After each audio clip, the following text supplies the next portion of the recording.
Well, I hope you're ready for some unindoctrination, because ready or not, here it comes. I'm Jeffrey Daugherty, the Christian Whistleblower, coming to you straight out the heartland, ladies and gentlemen, wall-to-wall, treetop tall, coming to you with the truth, the whole truth, and nothing but the truth, bringing you to water, hoping you'll drink, bringing you to truth, hoping you'll think. The mailman making his rounds, putting the mail in your box, and what you do with it from there is up to you. We had a great week of late night in the heartland. That'll be back again tomorrow night.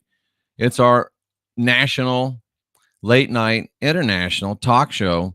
We are on from 10 p.m. Central all the way through midnight, and we are making first class deliveries. Thank you, Two Trees. You call in and talk about whatever you want, and it's so interesting to me. All the people that say how bad I am, how stupid I am, how wrong I am, it's amazing. They all go completely silent when they have the chance to actually call in and make a statement. And that goes to our subject here today. We're going to talk about the age of reason with Thomas Paine, his great classic. And the reason that they do not call in is because we are no longer in an age of reason. We are in an age of ego. And ego says, I know what I know, and I'm not going to discuss it with anyone. My convictions are my convictions. My truth is my truth. Those are not the words of a person that seeks truth. Those are the words of a closed-minded, egotistic individual. Those are the words of ego. It's my truth, ego. It's my convictions, ego. My convictions, my truth are not open to debate, ego. And may I say something to you? When you're in the truther realm, or when you're talking to people that call themselves truthers, if you have an opinion that is just your opinion, if you have a conviction that is just your conviction and it cannot be discussed, earmuffs, keep it to your fucking self. If you want to call yourself a truther, if you want to discuss and talk about your beliefs, then you better goddamn well be ready to have them challenged and discussed. And if you can't, then shut your pie hole. Because we don't need your opinion. Everybody, opinions are like feet. Everybody's got at least two, and most of them stink. So if you've got opinions, you're welcome to your opinions. May divinity bless you in your opinions. But if you are not willing to subject your opinions to discussion, to debate, to refinement, then keep your damn mouth shut, because we don't want to hear it. You can go home and do your mental masturbation all by yourself. Shut the hell up and leave the rest of us alone, because we're actually looking for truth. You ain't got no receipts. Shut your mouth. It's just that simple. And you're not a truther, so quit calling yourself that. You're not even anything remotely resembling a truther or a truth seeker. You're a closed-minded egotist. And that's what brings us to this idea of the age of reason. You know, we had a meeting with our local sheriff yesterday, the sheriff of our county. This is the reason why I didn't go to Flattoberfest, because we had this meeting with our sheriff, ladies and gentlemen. If you can't handle the challenge, then hold your tongue and keep your fingers off the keys. Absolutely. And we went and we had this meeting with the sheriff. He came to our place and we talked to him. And, you know, the sheriff actually got and shared his dreams. And we have a great sheriff running. We're very, very thankful to have our great sheriff. And I would tell you where, but I don't want some of you crazy people to know what county I live in. But we're supporting our great sheriff. And you need to know who your sheriff is. And you need to ask him in the next few days, or her, if they are a constitutional sheriff. And if they're not, you need to vote for somebody else. But Thomas Paine, as we go through this and as we look at this, we know that Thomas Paine wrote to his fellow citizens of the United States. And the sheriff said something, and I didn't challenge him because it was not the appropriate forum. But he said that the United States was founded as a Christian nation. No, it wasn't. The United States was not founded as a Christian nation. It was founded as a deist nation. The founding fathers were deists. And what did deists believe? Deists were not devil worshipers. Deists believe in a divinity, but they believe that divinity, and they believed, I should say, divinity was expressed through creation, including us. They believed we were divine, sovereign, and free. I didn't make it up. They did. And today, we have got ourselves out of an age of reason and into an age of ego. And now we can't even allow people to talk to us anymore because it hurts our little feels. Get the hell out of my channel. Get the hell out of my face. Stay in your own little safe space if you can't discuss your opinions and if they're not subject to discussion. So Thomas Paine talked about his personal beliefs, said he did believe in a God. He did believe in a deity, but he says that man has corrupted and prostituted the chastity of his mind to subscribe beliefs to things that he himself does not believe or does not discover, but those things that come from other people. And every national church or religion has established itself by pretending some special mission from God communicated to certain individuals. You people, many of you people that are visiting this channel, you're here and you watch somebody who tells you that they're bringing you the word of the divine. Somebody tells you they're speaking from the Father. They're speaking from God. They got revelations. They channeled this. They channeled that. Guess what? It's secondhand information, and I don't give one good goddamn what you have to say.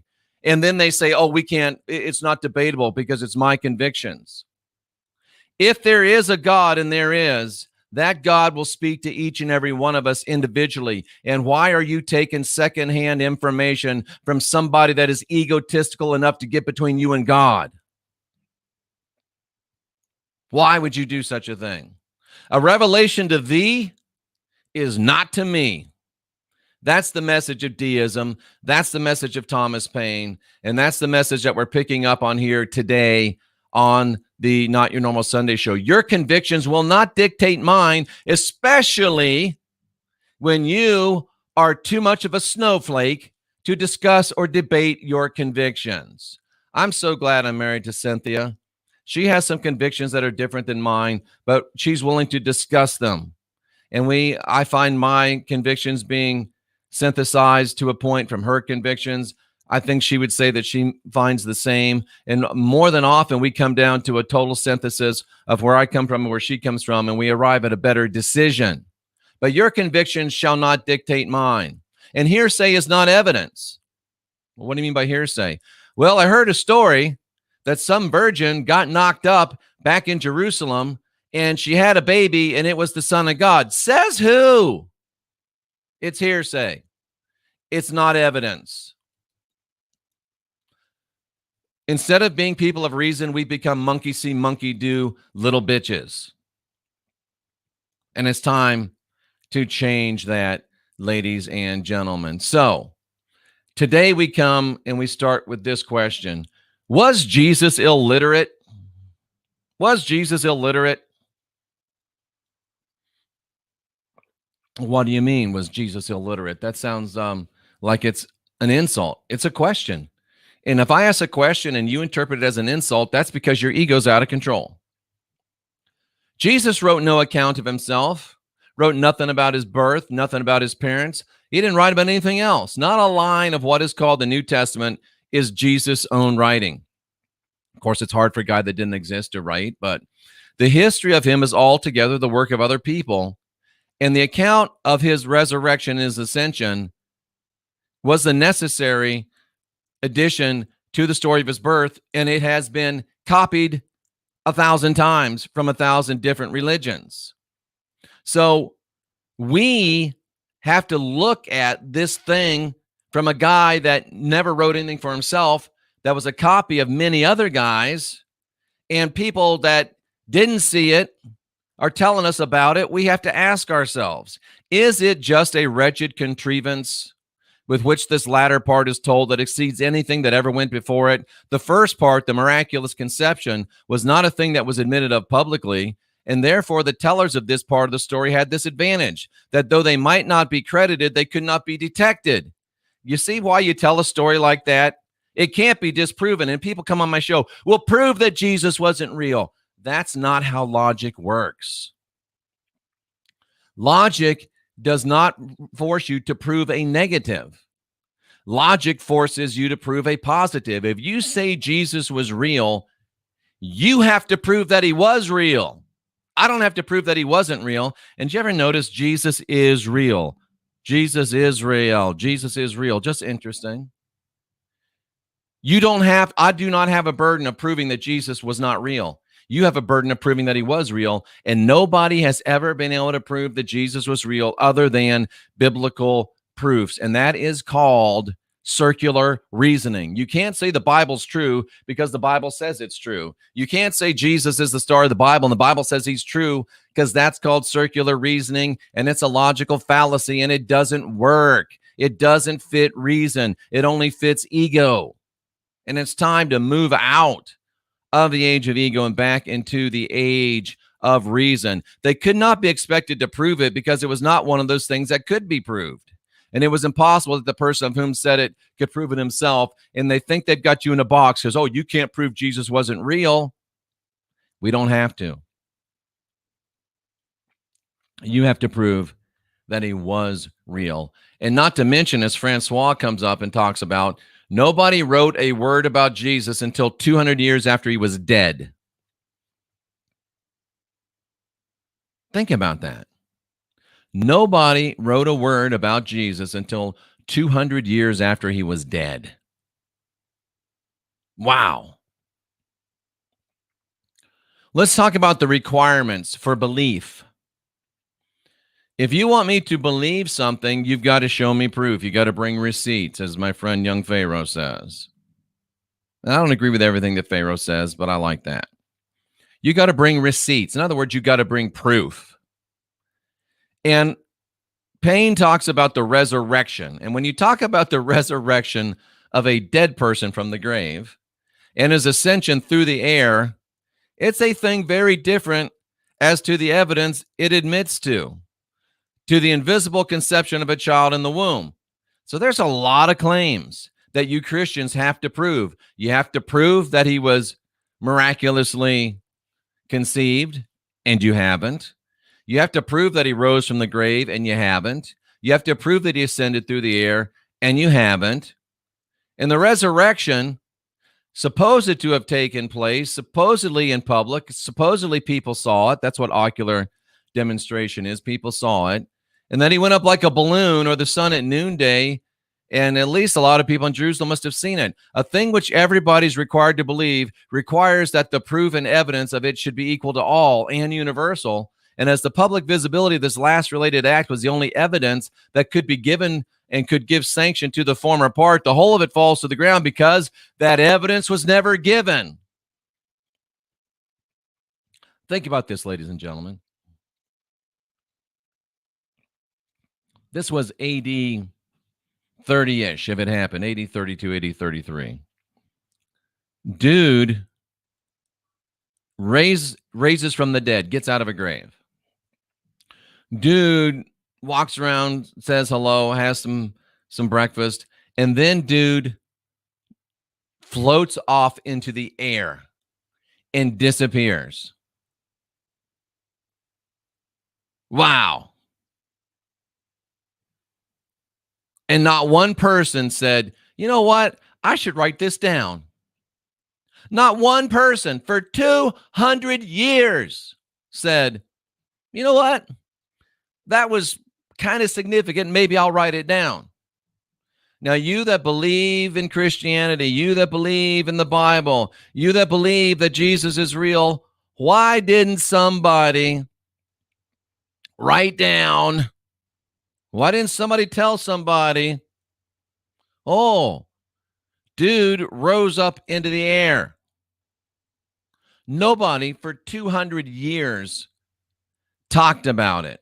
And even Thomas, who did not believe the resurrection, I've shown you that the Bible shows you that most of his disciples didn't even believe that he rose from the dead. I should probably bring that one back out. I'll link it in the box below. Most of the disciples did not believe that he rose from the dead. And like Thomas, he said, I won't believe unless I have ocular manual demonstration, meaning unless I see him and touch him, I won't believe. And Thomas Paine says, neither will I.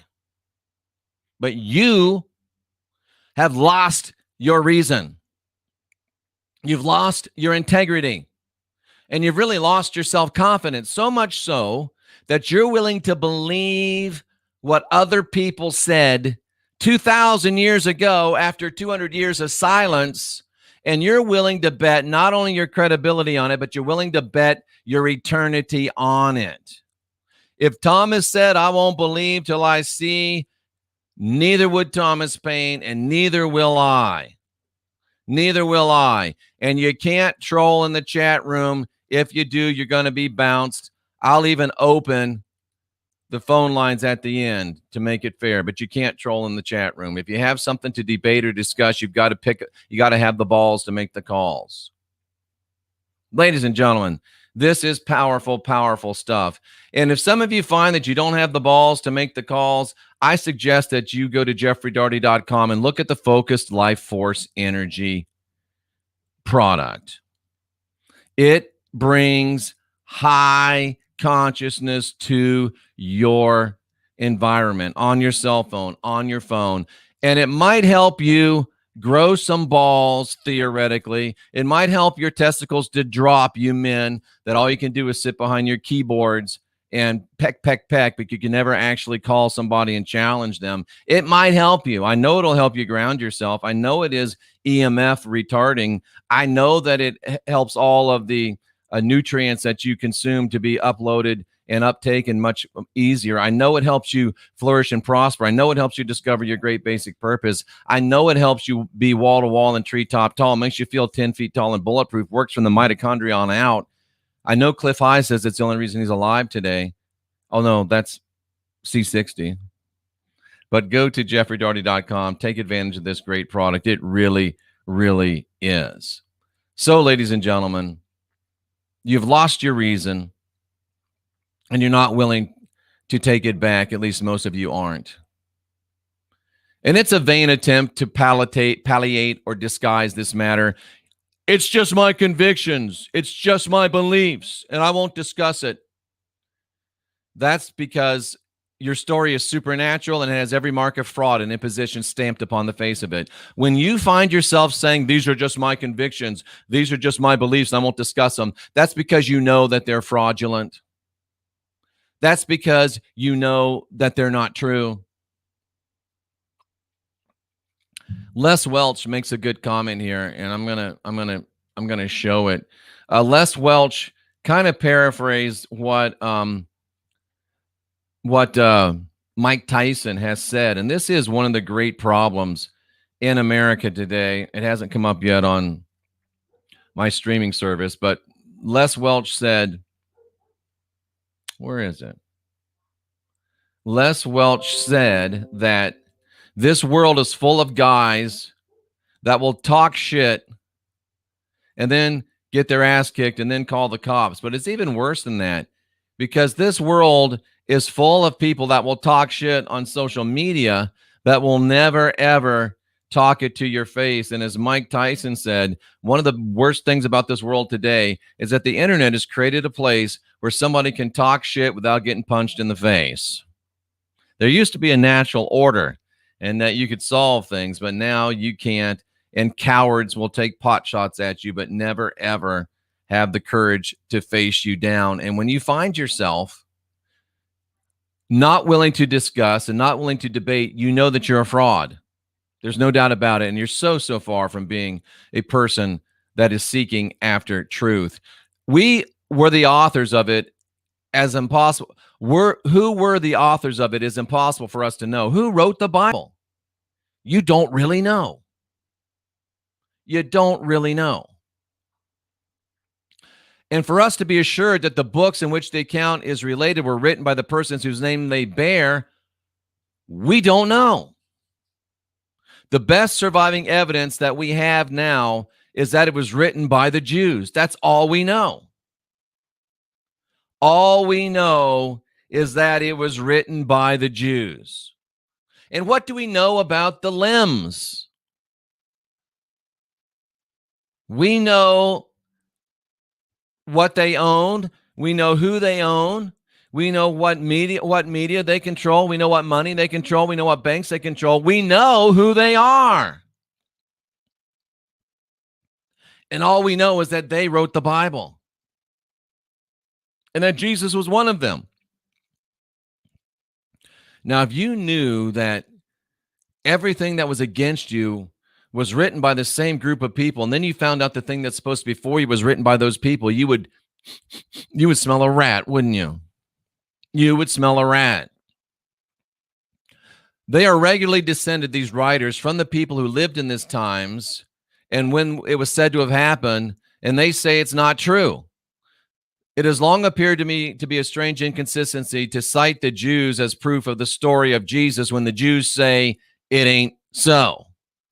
So it's even more weird than what we just discussed. Oh, yes, the Bible was written by Jews. Oh, yes, Jesus is a Jew. Oh, yes, you know it's true because the Jews are still here, but the Jews say it's not true. It's just the same as if a man were to say, I will prove the truth of what I've told you by producing the people that say it's false. What's happened to your reason? What's happened to your intellect? Your mind has been conquered by your ego. And you're so egotistical that you won't listen to reason. And you're so egotistical, you won't allow truth to free you. You have adopted other people's beliefs as your own, and then you have locked your mind. You don't trust yourself. You don't believe yourself. You don't even like yourself. And you're hoping that some big daddy in the sky can make you better than you are. He can't. He won't. It's up to you. It's up to you, ladies and gentlemen. And this is from the founders of this nation. It's the same old story. That such a person called Jesus Christ existed, and Christ isn't even a word that should be translated as such in the English language. It's not a name, and yet we translate it. We don't translate it. We just bring it across literally from Christos to Christ. That's wrong, and we know that's wrong, but you do it. Why? Because you have to make your doctrine work. Christ is not even a word. Christos means the anointing, the flow. That such a person as Jesus existed and that he was crucified, which was the mode of execution at that day, are historical relations within the limits of probability. He could have lived. It's possible he could have lived. And if he was executed, he could have been executed by crucifixion. It happened in those days. He, the story goes, I added that, preached most excellent morality and the equality of man. I don't even want to give that to Christians today, and here's why. Because Christianity has accomplished over the last 2,000 years, they have accomplished the seizing of the high ground of morality, and they've accomplished the seizing of the high ground of virtue. And now it's come to the place that most people equate Christianity with morality. Most people equate Christianity with virtue, and most people can't differentiate. Christianity has no right to morality, and certainly not to the monopoly thereof. It's a thoroughly immoral religion. Look at the clergy. Look at the people. And we haven't even got into the ritual child sacrifice that is part and parcel of it to the beginning, and I've proven it. Christianity has no right to virtue and certainly no morality on it, but we've allowed ourselves to say, oh, Christians are moral and virtuous. No, they're not. They have corrupted. They have stolen morality and virtue. There's far more morality in non-Christians than there ever will be within Christianity. And there's far more virtue in non-Christians than there ever will be in Christianity. We had morality and we had virtue long before we had Christianity, and morality and virtue will continue on after Christianity is a smoking, smoldering memory. So if there was a guy named Jesus that preached morality and preached equality of man and preached against corruption of religion and brought hatred and vengeance of the priesthood upon himself, if that really happened, and if he was brought with charges of sedition and conspiracy against the Roman government, and if he was someone that was of a race that was subject and tributary to the Romans. It's not improbable that the Roman government might have secretly have apprehensions about his doctrine, as well as the priest. And it's not improbable that he had in contemplation the delivery of the Jewish nation from the bondage of the Romans, if he existed. Between the two, this supposed reformer lost his life. And it's upon this plain narrative facts, together with another case that he's going to mention, that the Christian mythologists calling themselves a Christian church have erected a fable that is absurd, is extravagant, and it's the biggest lie in the history of mythology. So even if he did live, and even if he did teach morality, even if he did teach virtue, what the Christianity has built in his name is a lie and absurdity and extravagance. And it's the biggest lie ever told. It's the biggest lie ever sold. I think it's a lie built on a lie. But let's move on. The ancient mythologists tell us of a race of giants which made war against Jupiter, and that one of them threw 100 rocks against him at one throw, and Jupiter defeated him with thunder and confined him afterward to Mount Etna. And at that time, every giant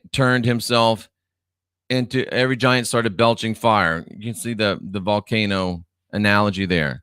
It's easy to see the circumstances of the mountain as being a volcano and suggest the idea of the fable. And the fable made it fit and wind itself up with that circumstance. The Christian mythologists tell us that Satan made war against the Almighty, who defeated him, and confined him afterward, not under a mountain, but in a pit. It's here easy to see the first fable suggested the idea of the second, for the fable of Jupiter and the giants was told many hundreds of years before that of Satan. It's the same lie told in a different way, or it's the same fairy tale told in a different way. The story of God confining Satan in a fiery pit for rebelling against him is just the story of Jupiter and the giants retold.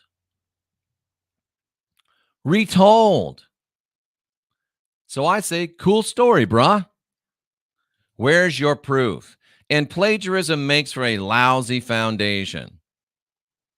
Thus far, we've seen that the ancient Christian mythologists differ very little from each other. The ancient and the Christian mythologists differ very little from each other. Well, Jeff, the Sumerian. It's older. Yeah. Aesop's fables are older than Grimm's fairy tales, too. But they're both stories. The oldest story is not necessarily a true story. It's just the oldest story.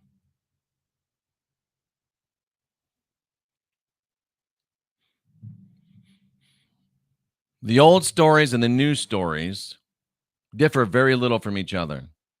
But the newer stories have contrived the matter much further. If you tell a lie that's based on a lie, you'll embellish it and make the lie even bigger. And see, this is what you call trolling, and I shouldn't even show it. Angel number 22 says, I saw Trump denounce his religion and is now non-denominational. That's a lie, and a stupid lie. It's not true.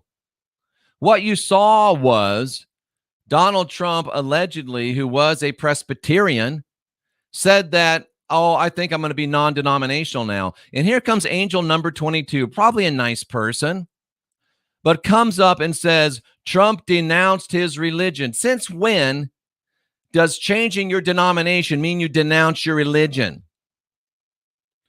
Words mean things, and you can't just come in and say stupid stuff. If it did happen, he changed his denomination from Presbyterian to non-denominational. Very, very poor. Very, very poor. Very, very poor. And here's another problem. Angel number 22. Well, I saw it scroll across the bottom of Fox News.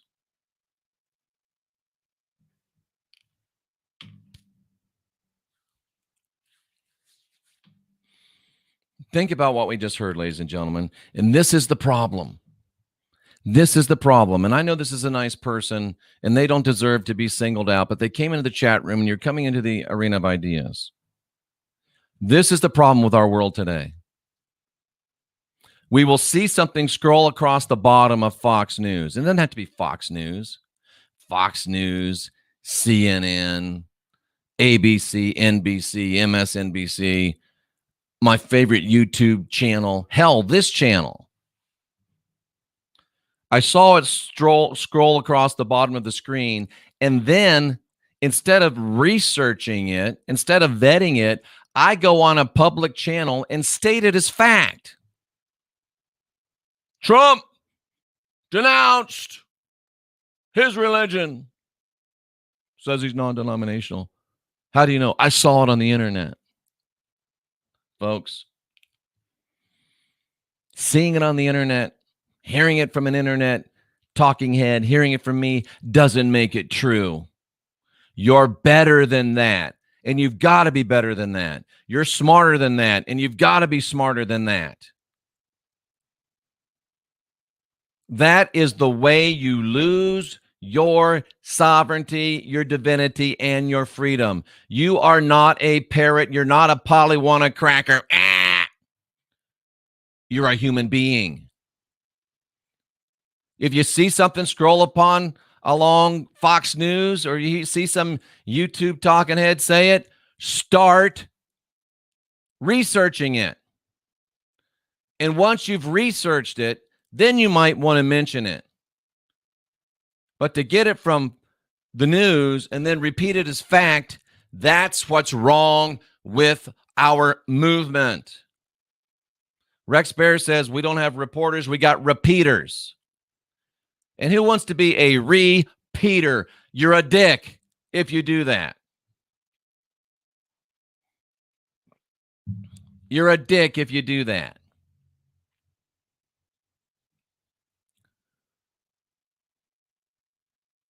Back to our subject. Christian mythology is made up mostly from the mythology of ancient paganism and from the Lemish traditions. We know what the Lemish traditions give us. The Sanhedrin, the New World Order, the Jesuits, the Illuminati. Those are all Lemish traditions. And a great deal of your Christianity is based on Lemish traditions. The great deal of your Christianity is based on Jewish or Lemish, Jesuit, Illuminati, Freemason, New World Order. It's part and parcel of the same thing. Let me make sure Cynthia's not telling me to pull up. Oh, Cynthia sent me a photograph, and it says, in October 2020, Donald Trump said that he now identifies as a non-denominational Christian. So he changed from Presbyterian, which, by the way, is a denomination of Christianity, and he said that he now identifies as a non-denominational Christian. I'll tell you what, he's identifying as a non-denominational Christian because he needs the evangelical vote to defeat Joe Biden. And I shouldn't say this, and I won't. That's why he is saying that. I'm going to use some self-control. So the Christian mythologists, after having confined Satan into a pit, were obliged to let him out again to bring on the sequel of the fable. Then he comes to the Garden of Eden in the shape of a snake, enters a conversation with Eve, who is in no way surprised to hear a snake talk. And then he persuades her to eat an apple, and the eating of that fruit damns all mankind. And you think it's the truth. Just stop a minute and think about what you think is the truth. Wow. Wow, ladies and gentlemen. And if you really think that's true, if you really think that's literal, you really think that's real, you really think that's true, you really, really need C60 Purple Power. This is the one that Cliff High says has kept him alive. This is the one that works from the mitochondrial intracellular out. This is the one that will knock all of the heavy metals out of your system. I don't care what they're spraying on you. I don't care what you're eating. Quit going through the drive-through. This is the thing that is the only supplement I take. I was wearing reading glasses. Now I don't have to wear reading glasses anymore. It keeps me empowered. It keeps me inspired, and it literally does allow me to do what I do better because it optimizes me physically and it also optimizes me spiritually. You have to take it to understand it. Joe Sapiens started taking it, and he said one day he could feel tremendous results within his physical body. C60 Purple Power. Go to jeffreydaugherty.com and click on the logo. There's a nice discount built in. Or go to c60purplepower.com and use the code TCW10, and you will start to say, why am I believing these fairy tales? So if you've got Satan caught, right, you got him bound. After giving Satan his triumph over whole creation, one would have to suppose that the church mythologists would be kind enough to seal him back up again, or put a mountain on top of him, or whatever they say, but even faith can move a mountain, or have him under a mountain, as the former mythologists have done. But instead, they let him out again so he could do mischief among men and women. Why? Because you gotta have a bad guy.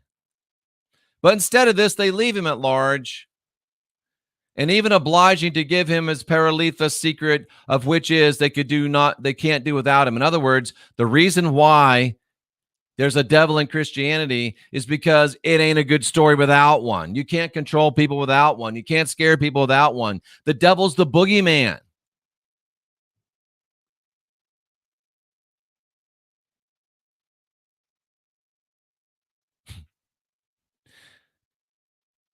And who can doubt the bountifulness of the Christian mythology? He's being very sarcastic. It makes no sense. It's all based on fear. This is deep. We're going to wrap it up pretty soon.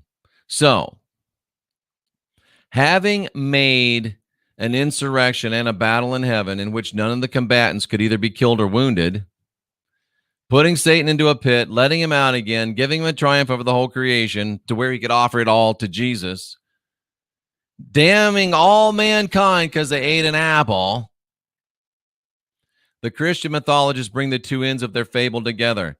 They represent the virtuous and amiable man, Jesus Christ, who had once be God and man, and also the Son of God, celestially begotten, and then sacrificed on purpose because they say Eve had eaten an apple.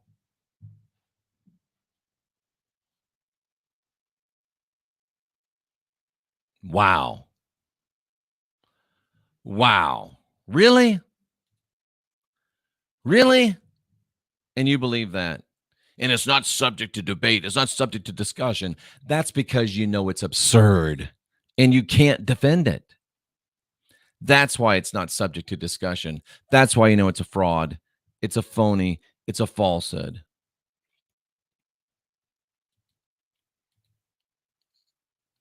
Now, in order for it to be a foundation to rise upon, the inventors were under the necessity of giving to the being they call Satan a power equally as great, if not greater, than that which they attribute to the Almighty. They've not only given him the power of liberating himself from the pit after what they call his fall, but they have made the power that increase afterwards almost to infinity. Before this fall, he was only an angel of limited existence. After the fall, he's omnipresent. He's everywhere at the same time. He occupies the whole immensity of space. The devil's everywhere.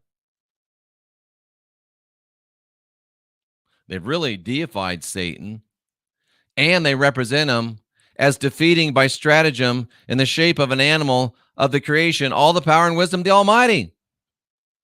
Satan is so powerful that Satan is so powerful that most of the people, the majority of the people that God ever created, are going to burn in a lake of fire.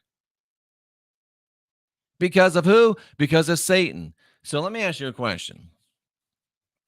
If God makes 1,000,000 people, hell, if God makes 8 billion people, right?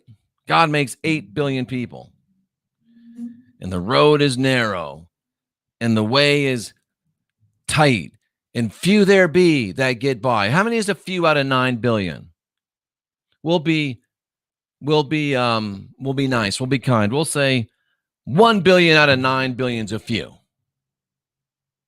So if God makes 8 billion people, and again, this is just a story. I don't know if that number is true or not.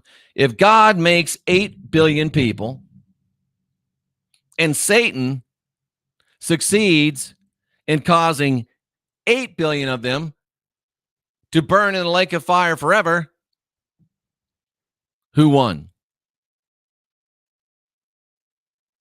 A God that makes 8 billion people and loses 7 billion of them is not a God. A God that makes 8 billion people and loses 7 billion of those people is a really, really lousy God, if he were, in fact, to be a God. Christians, you're worshiping a loser at best.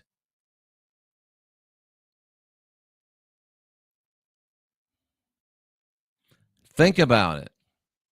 Think about it.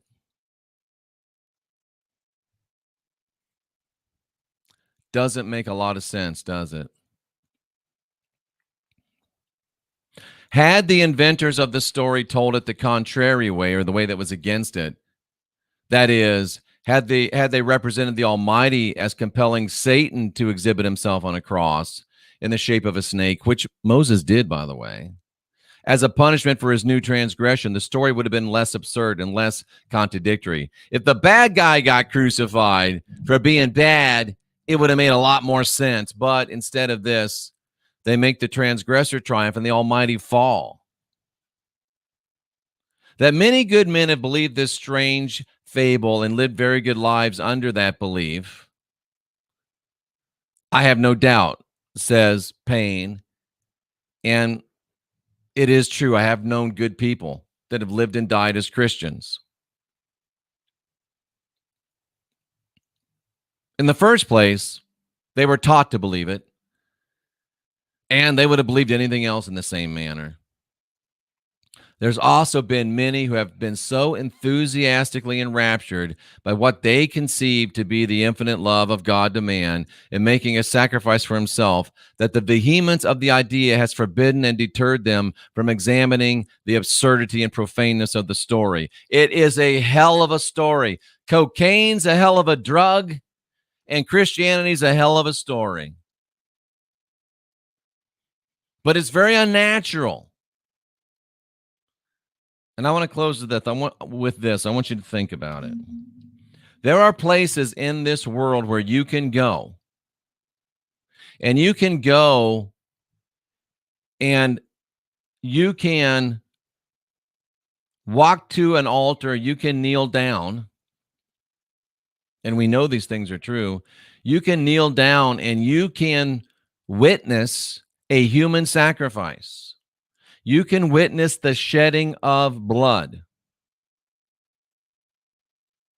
And you can consume that blood yourself. You can cover yourself in that blood.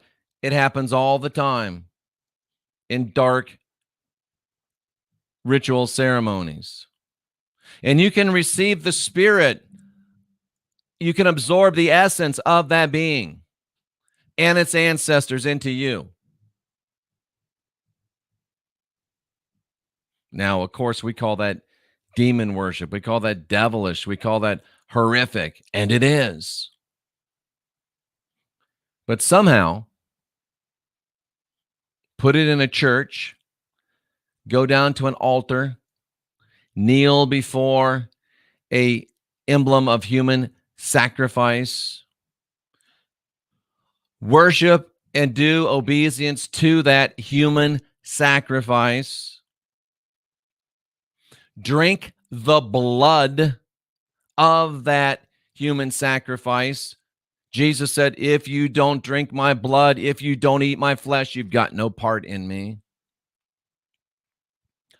You ask the Spirit of Jesus to come into your heart and possess you and live there. You ask his Father to come into your heart and possess you and live there. You pray, cover me with your blood. You sing songs about being covered with the blood. And all of a sudden, this wickedness that you have no problem identifying as wickedness, you have no problem identifying human sacrifice as wickedness. You have no problem with identifying the drinking of blood as wickedness. You have no problem with identifying covering yourself in human sacrificial blood as wicked. You have no problem identifying asking an entity or two to come in and possess you. You have no trouble identifying that as wicked.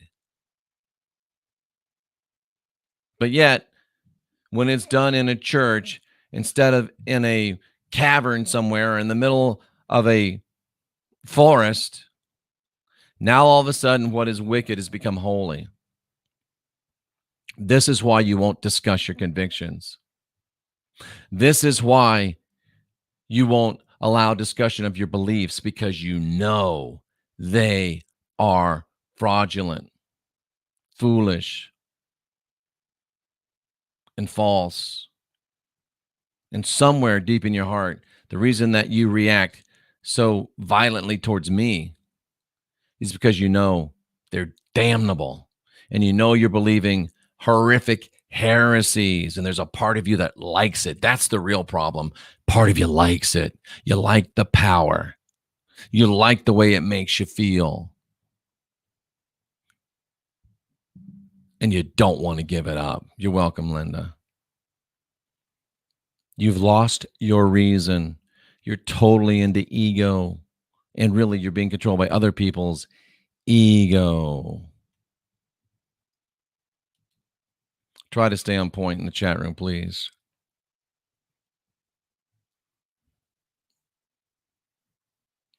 Ladies and gentlemen, that's as plain as it gets. That's almost as powerful as it gets. I'm going to throw open the chat room just for a minute to those that I wouldn't allow to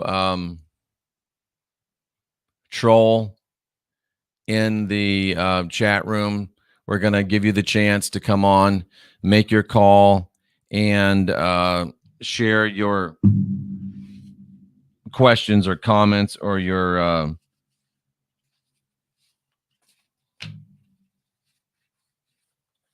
you saying that I'm not right. The phone number is 913-279-0831. I'm going to switch to my late night in the Heartland background, so the phone number will show up and appear for you. It's 913-279-0831. And if you want to make a Super Pal chat, please do that too. PayPal.me/Jeffrey Daugherty. Put that in your browser. It'll take you right to my PayPal, and you can make a Super Pal chat donation. And I did have one. We read it on Friday night, and I appreciate every single one of you that do that. So the chat room is now open. It's not going to stay open long, but I won't allow you to troll in the chat room. So we do open up the phone lines for you to be able to call. It is religious Stockholm syndrome, as Sorcha says. Cassie likes the show, and here comes a caller. Let's see what they got to say. It is not your normal Sunday, and you are the first ever not your normal Sunday caller. You're live with Jeffrey Daugherty. I like to be not normal. Well, what do you got for me today? Well, I didn't go to church today, so I skipped out of the fear, guilt, and what do you call it? The guilt, fear, and... I call it the fear and guilt blood magic mind control matrix, but that's a lot of words.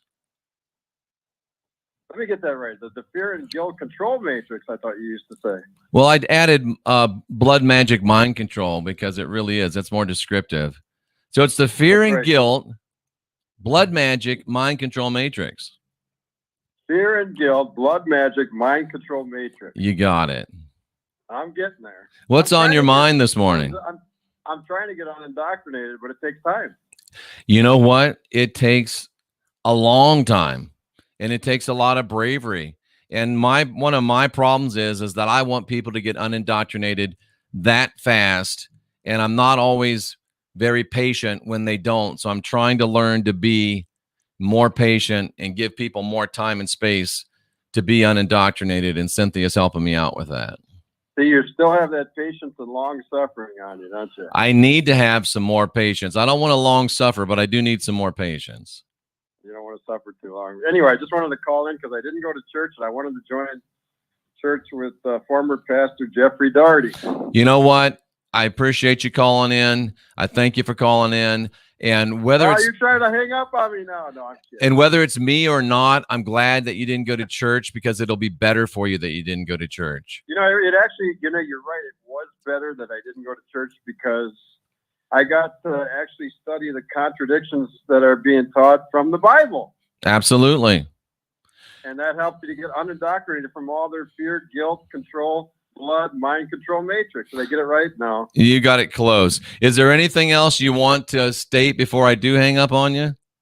No, I just wanted to say hello and come on and be the first caller, the first abnormal caller. So I appreciate you taking my call. Hey, it's my pleasure. Thanks for calling. And we'll probably do this regularly on Not Your Normal Sunday. So thanks for being the first. You bet. Take care. Take care. Bye-bye. You know, we open it up mainly for people that are contrary to what I'm teaching, but it's all right for a person that's in the process. He's like, yeah, I'm kind of there, but I'm not there yet. But at least he knows that he's trying, and I really appreciate that. So, folks, I don't know if we'll be doing any more podcast excellence today or not. We may not, but we'll definitely be back tomorrow. Wall to wall, treetop tall. We'll definitely be back tomorrow at 10 p.m. for the late night in the heartland. Somebody named Gospel Ranger says you never forget your first. I'm pretty surprised that a Gospel Ranger didn't call in and share some opinions about what I said. And as I say that, who's this? It's Not Your Normal Sunday. You're live with Jeffrey Daugherty. Jeffrey, great presentation. I just wanted to call in and say that you can find the documentary version of Joseph Atwell's Caesar's Messiah on BitChute. That's a great find. Thank you, Brandon, because we need to read Caesar's Messiah. We need to read Thomas Paine, Age of Reason. Those are more important for you to read than the Bible. And I would not suggest reading the Bible unless and until you've read Age of Reason and Caesar's Messiah. And you can find it on BitChute. Yeah, I watched it yesterday, and it was really a good transition into what you talked about today. So thank you for it.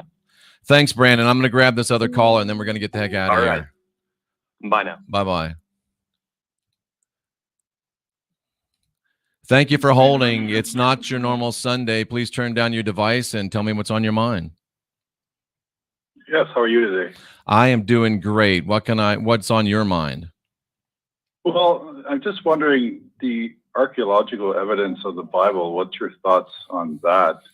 What archaeological evidence of the Bible are you speaking of? Well, Ron Wyatt's work primarily. Pardon me? Videos on that. Ron Wyatt? Have you heard of him at all? I have done at least 2 videos about Ron Wyatt, and I'm trying to be polite with you, but Ron Wyatt should have been at a carnival with a tent saying, hurry, hurry, step right up. To say what Ron Wyatt did is archaeology, is to say me going out and doing my sprint workout makes me Jesse Owens. He wasn't an archaeologist, and everything that he talked about was completely bogus. And you got videos that you've done that I could watch? Yes, if you just go on my website, all you have to do is, I don't think everybody knows how to do this. So let me just show real quick what you do. If you go on to my my YouTube channel, and I'll just pull it up real quick. All you have to do is go onto the YouTube channel, and I'm going to get to my YouTube channel, and then I'll show you how to do this, because everybody needs to know how to do this if they want to try to understand what I'm talking about. So if you just do this, you're on my YouTube channel just like that, And Okay. you're on my YouTube channel. And why can't I see the whole thing? I have to make it bigger so I can see the whole thing. Because see this little magnifying glass right there? You just click on that magnifying glass. And then you could put Okay. in Ron Wyatt, W-Y-A-T, I think, right? Or 2 T's. W-Y-A, I think there's 2 T's. You put in 2 Yeah. T's like that, and boom. Ah, shit. It didn't come up. Ron. Oh, I put Roy. Sorry, Ron Wyatt. And you just hit enter, and it's going to bring up every video I wrote about that has Ron Wyatt. Here's Ron Wyatt video. That's a 25-minute one. This probably has Ron Wyatt in it. So you can do that with any of the subjects that I have or that you wonder if I've talked about, and it'll show you that. So that it's very easy for you to find that, and then you click on the Ron Wyatt video, and boom, there you are. So that's a way to research anything that you're wondering if I've talked about, or find out what my feelings on anything are. Okay, I appreciate that. I appreciate you calling. I guess it takes a certain amount of guts to do so, but I appreciate you calling, and I hope that we'll hear from you again. Yeah, for sure. Take good care. All right, take care, my friend. I think that's going to do it unless there's somebody on hold. Nope, there's nobody on hold. So we're going to go ahead and end the call-in portion, and we're going to go ahead and end the presentation today. This has been Not Your Normal Sunday. Or Tracy makes a good point. Some of these videos, you'll find out what my feelings were about that subject at the time of the video, because my beliefs are open to debate. My convictions are open to discussion. And I have changed my beliefs and convictions because I've received new information. That's the difference between me and most of these YouTube gurus. I don't think I have it all. In fact, I know I don't. But you're getting 40 years of research and 40 years of unindoctrinated objective research. Hold your thoughts loosely. And that's the way you do it. Salute to all of our great moderators, Tracy, and all of the great cadre of moderators. Salute to all of you being here seeking after truth. I'm the Christian Whistleblower. I'm the mailman. I keep my appointed rounds. I deliver the mail. What you do with it's up to you. This has been Not Your Normal Sunday. We ask you to subscribe because it's important. We ask you to tap the bell twice if you want to know and hear what we're doing. And we ask you to give it a thumbs up if you liked it. Give it a thumbs down if you didn't like it. If you don't like me, if you got something to say, tomorrow night, 10 p.m. Central Time to midnight, we have Late Night in the Heartland. If you have the balls, you can make the calls. Until then, for Cynthia, I'm Jeffrey Daugherty, the Christian Whistleblower. We are keeping our appointed rounds as your mailman. Keep asking questions. Keep questioning answers. That's how you unindoctrinate yourself. And we need you because we're the last generation of real humans. And we are winning the day. This world will be better than it's ever been, sooner than you can even imagine, if we unindoctrinate ourselves, if we get busy, and if, I'm going to say when, we vote for President Donald Trump on November 3rd.